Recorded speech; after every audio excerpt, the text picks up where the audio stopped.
Pemirsa, buntut unjuk rasa berujung ricuh di Nepal, kendali kekuasaan diambil alih oleh militer. Helikopter militer bahkan mengevakuasi para pejabat Nepal dari kepungan massa.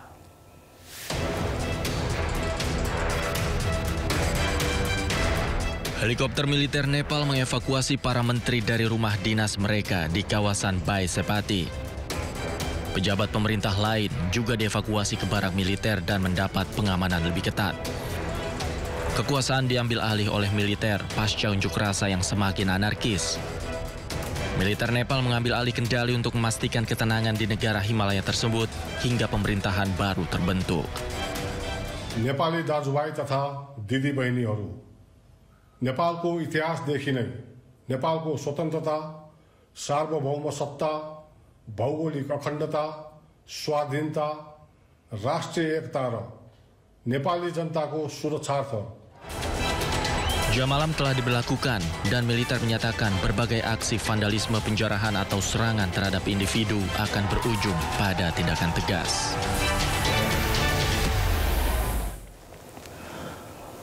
Pemirsa, otoritas penerbangan sipil Nepal mengumumkan Bandara Internasional Tribhuvan di Kathmandu telah dibuka kembali untuk penerbangan internasional. Sementara di perbatasan Nepal-India, Uttar Pradesh dan Benggala Barat dijaga ketat polisi dan pasukan paramiliter pasca kerusuhan.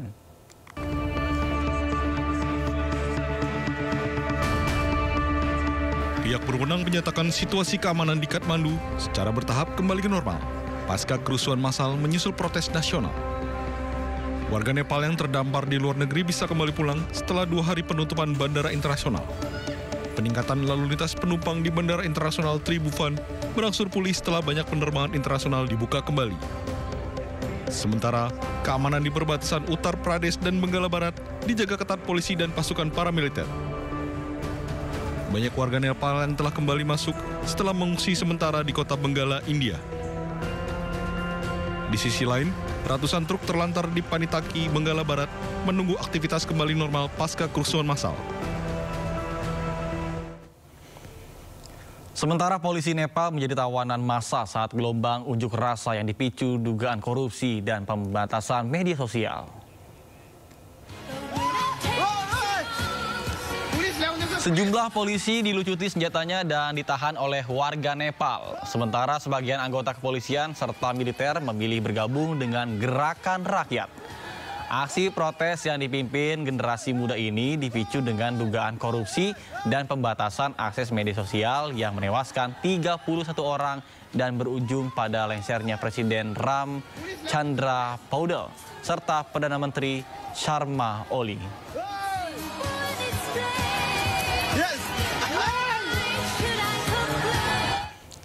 Demo besar di Indonesia Agustus lalu dinilai telah menginspirasi gerakan protes Gen Z di Nepal. Tidak hanya itu, terbaru gelombang protes di Prancis juga terinspirasi dari gerakan di Indonesia. Dan kita simak pembahasannya bersama dengan sosiolog UGM Hempri Suyatna serta Ketua BMFH Unpad 2025 Muhammad Fitrah Aryo dalam program Sindo Sore yang dipandu oleh rekan David Silahoy berikut ini. Betul Mas, tapi memang di 17+8 itu banyak institusi pemerintahan yang memang dituju. Salah satunya adalah DPR. 17 itu kan isu yang memang permukaan, dalam arti tunjangan yang baru dinaikkan itu kita minta turunkan dan lain-lain. Tapi yang 8 ini kan isu yang cukup sistemik.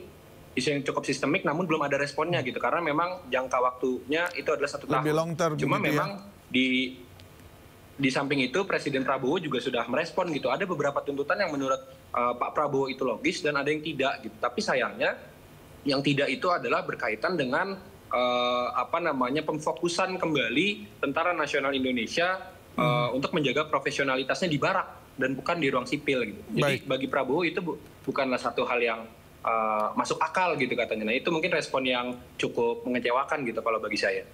Baik, ya itu ya kita akan bahas itu nanti lagi yang lebih detail. Tapi ini awalnya kita mau lihat dulu bagaimana kegerakan anak muda ya baik di Indonesia, terus kemudian di Nepal dan juga di Perancis. Saya ke Pak Hempri, apakah Anda juga melihat ada kemiripan? Ini lebih kepada memang gaya berpolitik anak muda Gen Z yang kemudian sudah tahu caranya untuk bagaimana memprotes ke suatu status quo atau suatu kekuatan yang tampaknya sulit dijatuhkan, tapi mereka bisa, atau memang ini seperti kayak sebuah keputusasaan, jadi nggak ada jalan lain, saya harus turun gitu. Ya, makasih Mas David ya, dan saya kira tadi sudah disampaikan juga oleh narasumber yang pertama. Jadi pertama harus kita lihat ya, bagaimana kemudian karakteristik terkait dengan gerakan-gerakan sosial yang muncul di beberapa negara luar negeri yang tadi disampaikan. Saya kira harus kita lihat bahwa gerakan-gerakan sosial yang diinisiasi oleh anak muda itu punya karakteristik tertentu.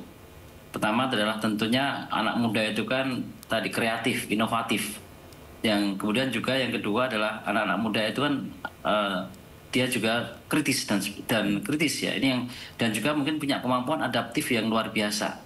Nah, karakter-karakter generasi muda itu kemudian dipadu misalnya dengan kekuatan digital ya, kekuatan media sosial, itu menjadi sebuah kekuatan yang luar biasa untuk kemudian menjadi agensi atau menjadi alat untuk mendesakkan kepentingan-kepentingan terhadap pemerintah maupun juga pihak yang berkuasa. Saya kira dimanapun berada bahwa gerakan-gerakan sosial baik itu yang diinisiasi oleh anak muda maupun juga yang bukan anak muda itu selalu kemudian ditentukan oleh satu hal, bahwa ada soal ketidakpuasan, ada soal ketidakadilan, ada soal ketidaknyamanan misalnya, yang menyebabkan kemudian akhirnya masyarakat itu kemudian bergerak untuk melawan berbagai bentuk perubahan-perubahan yang mungkin kurang pas bagi mereka. Dan ini yang selama ini memang pilar bagi gerakan-gerakan sosial itu kan memang selalu anak-anak muda. Saya kira kalau bicara tentang konteks Indonesia 1965, Trituran 6566, kemudian juga gerakan-gerakan sosial 1998, dan kemudian yang terjadi juga di akhir-akhir ini kan inisiatornya adalah anak-anak muda. Karena memang anak muda punya tadi kemampuan untuk melakukan inovasi, kreativitas ya, dan kemudian juga punya sikap kritis. Mereka adalah kelas-kelas menengah yang memang kemudian mengandalkan dunia intelektual mereka untuk kemudian menggerakkan isu-isu perubahan yang muncul. Dan ini apalagi di konteks sekarang adalah dipadu dengan berbagai hal soal dunia media sosial digital. Saya kira kekuatan digital citizenship yang dominasi oleh anak muda itu menjadi sebuah kekuatan yang luar biasa yang mungkin akan bisa menjadi kekuatan-kekuatan penekan bagi rezim-rezim yang mungkin tidak berpihak atau mungkin yang dianggap tidak pro terhadap kepentingan-kepentingan rakyat. Jadi ini memang polanya global sebenarnya ya, bukan sifatnya lokal begitu. Artinya seluruh anak muda di seluruh dunia juga pasti akan berpikiran kritis dan pemikiran yang sama. Tapi masih ada nggak sih yang meremehkan kegerakan anak-anak muda seperti ini kalau Anda lihat?